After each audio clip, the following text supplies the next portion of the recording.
Senior నటుడు కైకాల సత్యనారాయణ మృతితో టాలీవుడ్లో విషాదం నెలకొనింది. గత కొంతకాలంగా అనారోగ్యంతో బాధపడుతున్న ఆయన ఉదయం 4 గంటలకు హైదరాబాద్లోని తన నివాసంలో చికిత్స పొందుతూ తుది శ్వాస విడిచారు.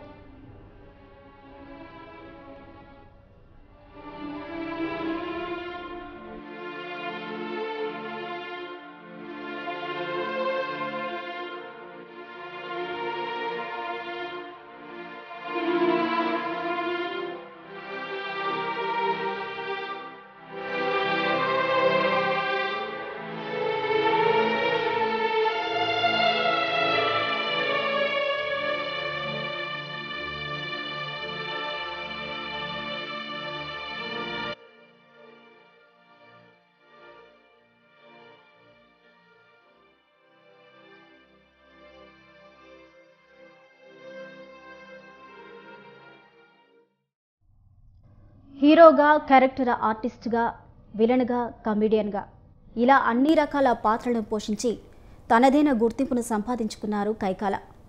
నిర్మాతగాను సినిమాలు రూపొందించారు.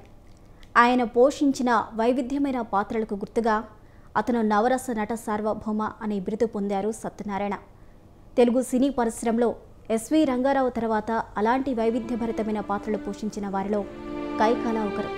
కైకాల మరణ వార్తతో టాలీవుడ్లో తీవ్ర విషాదం నెలకొనింది.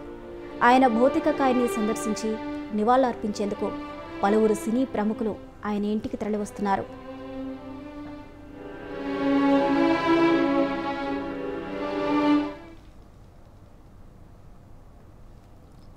కైకాల సత్యనారాయణ మృతితో సినీ ఇండస్ట్రీ తీవ్ర విషాదంలో మునిగిపోయింది. ఇప్పటి వరకు ఆయన సుమారు 777 సినిమాలైనా నటించడం జరిగింది. అయితే ఇందులో 10 సినిమాలు ఒక సంవత్సర కాలం ఆడే, అలాగే 223 సినిమాలు అయితే 100 రోజులు శతదినోత్సవాన్ని అయితే పూర్తి చేసుకున్నాయి. ఏ పాత్ర పోషించినా తనదైన శైలితో ముందుకు వెళ్లారు కైకాల సత్యనారాయణ.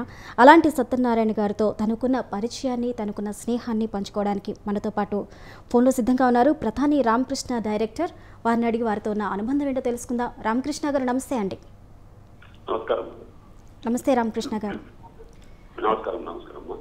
కైకాల సత్యనారాయణ గారు అంటే ఒక తెలుగు ఫిలిం ఇండస్ట్రీలో అయితే పరిచయం అక్కర్లేని పేరు అని చెప్పొచ్చు. తను ఏ పాత్ర పోషించినా వాటికి ప్రాణం పోస్తున్నారు. అయితే ఈ రోజు అయితే ఒక విషాదకరమైన వార్త అయితే మనం వినాల్సి వచ్చింది. అయితే తనతో ఉన్న అనుబంధం మీకు ఎలా ఉండేది? తనతో కలిసి పనిచేసినప్పుడు మీతో ఎలా ఉండేది రామకృష్ణ గారు? చాలా చాలా బ్యాడ్ మేడం ఈరోజు. ఎందుకంటే ఇండస్ట్రీలో ఒకరి తర్వాత ఒకరు అంత సీనియర్స్ అంతా వెళ్ళిపోతా ఉన్నారు. చాలా చాలా నిజంగా శోచనీయం.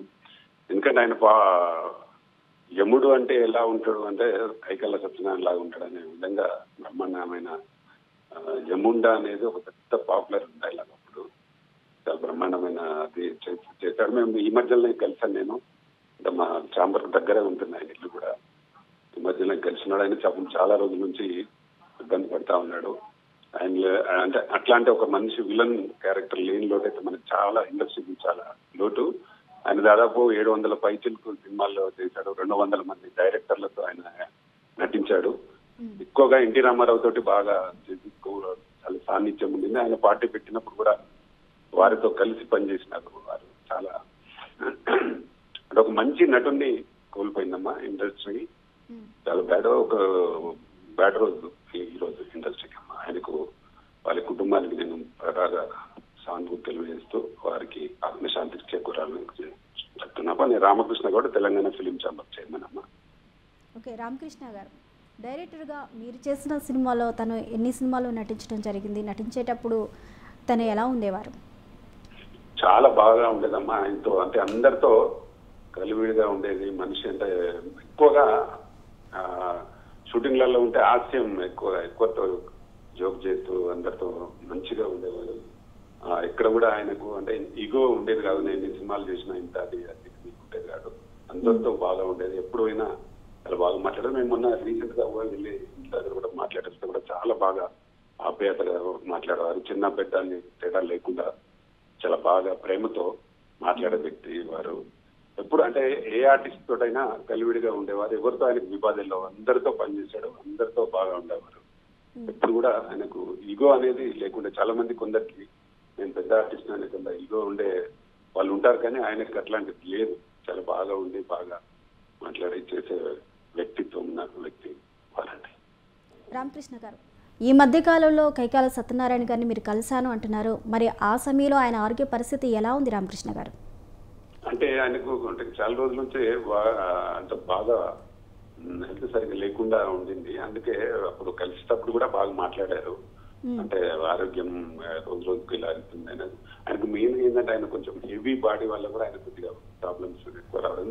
దానికి తగ్గ ఇప్పుడు ఏజ్ కూడా ఎక్కువ అయింది కదా, ఇయర్స్ దాకా ఉన్నాడు ఆయన. అంటే ఏజ్ కూడా పెరిగి ఉన్నది. దాంట్లో కొంచెం ఈ ప్రాబ్లం వల్ల కూడా ఆయనకు బాగా అది ఉండింది.